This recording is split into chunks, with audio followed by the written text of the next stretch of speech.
Yeah, so the science about abstract and concrete. Oh, that was my neighbor. It is about using both mechanic and organic at the same time.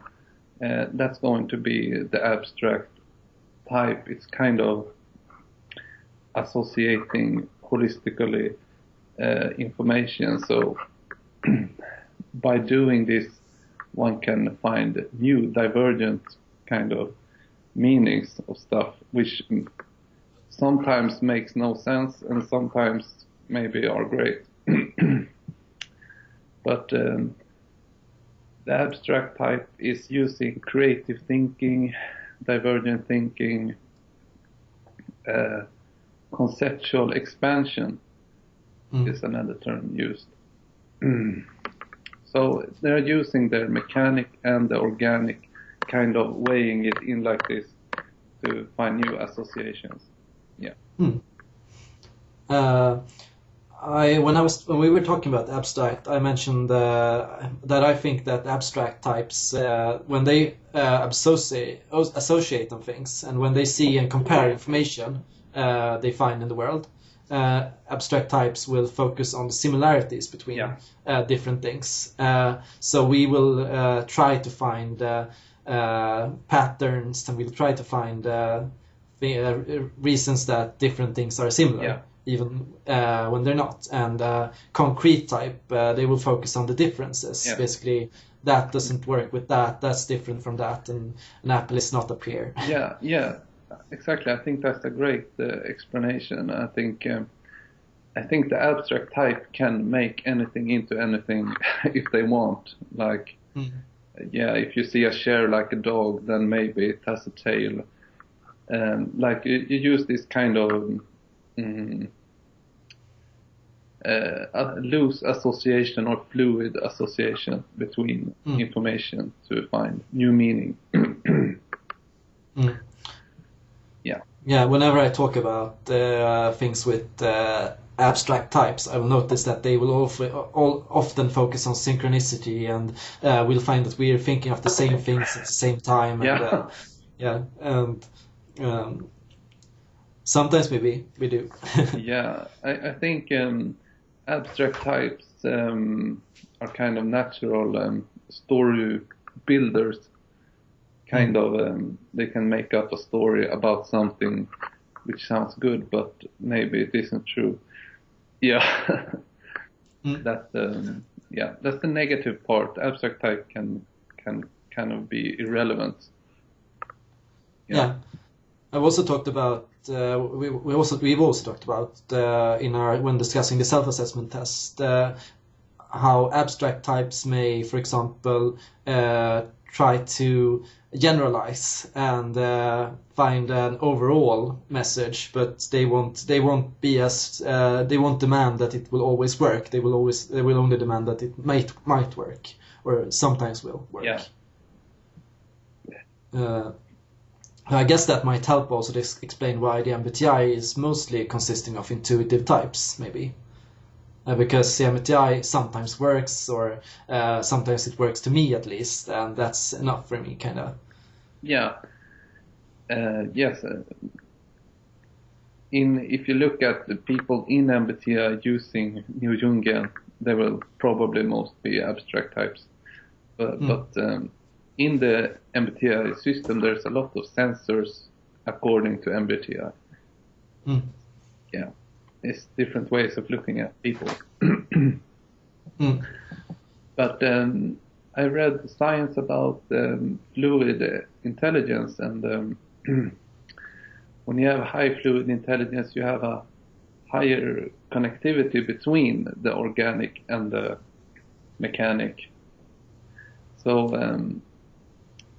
people with high fluid intelligence will have easier being abstract, and the concrete types. But that doesn't mean that concrete types don't have high fluid intelligence. It just means that abstract types that types with high fluid intelligence have easy being abstract. Okay. Yeah. Yeah. Yeah.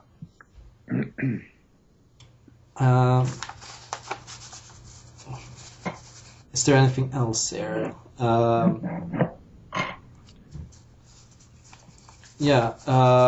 One reason that they might find a lot of sensors is because, for example, they use descriptions as being present-minded, for example.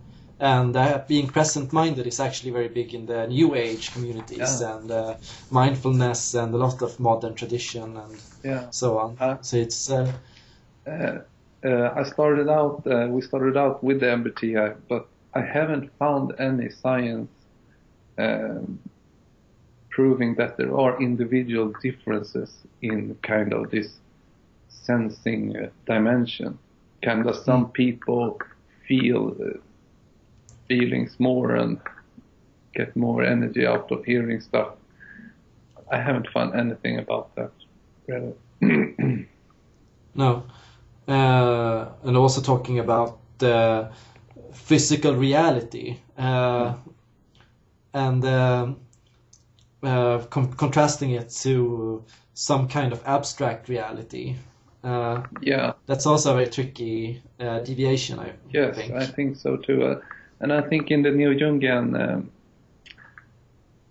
typology, that physical reality will probably be mechanic coding, because kind of the sensory details and how things are rolling or moving or stuff is going to be a mechanic kind of activity. And also the same network used in mechanic coding will activate when we focus very much on the external environment. And as soon as we start to think about how people feel or experience things, then the organic coding starts. So I'm curious if it's possible to kind of concentrate on somebody, how their facial expression is, and at the same time know how they're feeling. They should be kind of anti-correlated states. Yeah, that sounds probably true. Yeah. I have never done that. I don't think I can think of having done that. No, not me either. kind of, if I go into it, think about how somebody experienced something, I kind of look away, like, yeah, maybe, like, kind of disengage with my eyes, almost. Yeah, I don't know. Because it's true that when I think about how other persons, what other people are thinking and what they're doing, I will take into account how they behave and how they act and so on. But overall, it will be very much about their overall perspective when they're talking and where they seem to be coming from. So overall, it's pretty detached. Yeah, I think types with organic execution, they will have easier time holding multiple kind of organic variables in the air at the same time. Kind of, oh, this person is doing this, but this person is not. And they can kind of, how can we organize this so people get harmony? Like. Yeah. And I think it's impossible. I get exhausted. Like if I'm going to think about two people's experience at the same time and how they interact, I just get tired. You know? But I think typology like this could maybe improve empathy. Like if we can understand where someone could be coming from, maybe we can think about their opinion, experience. Yeah. Has it helped you with that? I don't know. I think so. Yeah.